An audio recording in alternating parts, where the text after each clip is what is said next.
we just got time for the HORA. The hoary old rock anecdote. We're going to lift Mark up over our shoulders. And this week it's over to you, Mark. Can I remember this? You want me to do? Yeah, I can't tell you who it is. I can't tell you who it is. No, you can't. This is the one that happened to you at a literary dinner. A literary dinner about 2 years ago. Orange, I think it was, sponsored a literary prize, and a mate of mine who runs the Hay Festival was organising a literary dinner in honour of Hanif Kureishi, who had a new book out, and for some. God alone knows why. For some reason, they asked me, which is very nice. They're actually Word magazine. They're very, very thick with us. So I turn up at this thing, and there's all sorts of people there, high-ranking literary types. And I, get down to the table, and I've got opposite me a tremendous chap who is the scriptwriter for the James Bond films called Robert Wade. Very, very amusing character. And next to me, I have ominously an empty chair. I've no idea who's going to occupy this. And I'm absolutely Hank Marvin. And I'm just thinking, I could eat a horse. You always are. Scabby horse between two bread vans. Break its horns off, slap it on the plate. No, I just said that. Do all your food jokes. No, the food jokes. Go on, do your food jokes. We used to have this guy who worked to Smash It. It's called Rod Sop. We're talking about it, Rod. Rod Sop. He was the advertising guy at Rod Sop. And I'm sorry if there's any vegetarians listening, but this still amuses me. And Rob used to go to the restaurant with Rod, do you remember? He always used to order a rare steak so he could do his gag. I said, how do you like your steak, sir? Instead of saying rare, he'd say, just break its horns off, wipe its arse, just slap it on the plate. And when the steak arrived, not 3 minutes later, he would lean forward in a kind of mock comic way. Do you remember his eyebrows would shoot together in consternation and say, do I hear lowing? He'd say, oh dear, Henry, a good vet could have that on his feet in 10 minutes. But anyway, so I'm at this thing and I'm absolutely starving. I looked down at the thing and I thought, I feel very un-PC. I'm going to order the pâté de foie gras. I don't care after that, I'm going to have a rare steak. I'm sorry again, vegetarians listening, that's what I went for. Do you think we should say for the benefit of those people who are not into the minutiae of food, what is involved in pâté de foie gras? I'll come on to that in a moment. Okay, I'll come on to that because it's the manufacturing methods have been questioned for centuries, But I certainly wasn't questioning it this particular night because I was Hank Marvin. Anyway, so at this point, I've no idea who's going to sit next to me. A little tiny bowl. Oh, who will it be? Little tiny bowl of super rye. And I'm a bit nervous about something. It's probably going to be some author whose novel I haven't read and who won't have read my magazine, and we're going to have to kind of stumble through the whole thing. Anyway, double doors bang open, and beetling across the room with the old fringe over her, I can't see her eyes, is Chrissie Hynde. Hey! And I look around. Where's she going to sit, Mark? Where's she going to sit? Beads of perspiration break out of my brow. I think she can't sit next to me because I just ordered that. And of course, there's only one seat. Chrissie Hynde comes down, flags herself down. Hi, how are you doing? I know her and I've interviewed her. We get on fine. First thing she looks at this soup. She says, has this got meat in it? She doesn't say hello to anybody. She looks at a little tiny bowl of soup.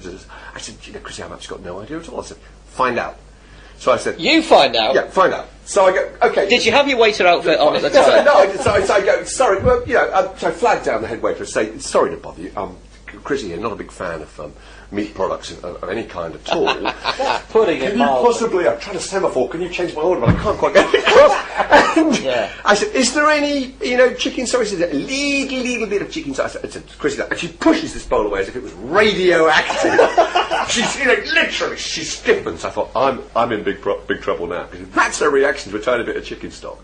Let's not forget that pâté de foie gras is produced by the over-distended livers of slightly overfed geese. And at this point, I'm starting to imagine how could this possibly get worse, apart from a small flotilla of geese themselves parading out of the kitchen with a big sign saying, my uncle and my aunt have been needlessly murdered in order to provide a starter for that guy over there. This guy. So anyway, Chrissie Hynde is talking to a very nice guy from Esquire magazine. So she's distracted. I've got about a 2-minute window. No, eat it really 2 minutes. No, it hasn't arrived yet. She just stuff it in my pocket.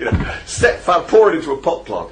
I've got 2 minutes. I've got 2 minutes. Pot plant dies. What's that? Yeah. So opposite me is this terrific guy, Robert Wade, who's a massively likeable fellow and a bit of a player. He's got a Rolex sweater on. He's got a high tar cigarette on the go, as you might imagine. So Robert, quickly. You've got to help me out. Bad things happen. He said, tell me all, dear boy, what's up? He said, Chrissie Hynde, I can't even speak. I'm in such a state. I've ordered and worse, after that fucking great ribeye steak, literally bleeding. Do I hear low? Don't start that. We've got time for that. We've got problems here. Chrissy Hyde sat next to me. What he said? He said to me, he said literally his words were, old boy, leave it to me. And I sat back, I just raised my glass of red wine. I thought, I don't know what he's going to do, but this guy is literally going to save the day. He's come charging in on a white horse. Everything's going to be fine. Sure enough, the waiter comes out 2 minutes later, and he's got a tray. And I can see at the front an enormous, great, steaming, pyramidic mound of pâté de foie gras. I'm thinking, oh God, Robert, weave your magic, do your thing. And he goes, is that the pâté de foie gras? I think you'll find it's for our gentleman just here. Oh, God. Yes, he does. Pointing at me, standing up and pointing at me. So it slapped down in front of me, at which point Chrissy Hyde simply takes one look at this, spins, turns her back to me, and doesn't address another word to me all evening. That's the end of it. There's nothing else to say. Yeah. So at that point... So it wasn't all bad then? It was. Oh, no. But can you imagine the agony? Can you imagine that empty chair? Who could possibly fill it? Who would be the worst person? Oh, she. This is a woman. Yeah. This is a woman. Much like I have to say, I absolutely love the girl and I love her music and all that stuff. But this is a woman who I'd interviewed not a month beforehand and told me how she had chained herself to a radiator in a prison, demonstrating against the fur trade. I mean, she felt quite strongly about it, David. Yeah. She once said you should be a prostitute before you're a butcher. Really? I was very annoyed about that. Well, you coming from a legendary family of Liverpudlian butchers would have taken that very badly. Where did she stand on litter? That's what we want to know. She probably thinks it's great. Chrissy, forget all that. Do our litter song. The Word, a magazine, a website, a podcast, a way of life.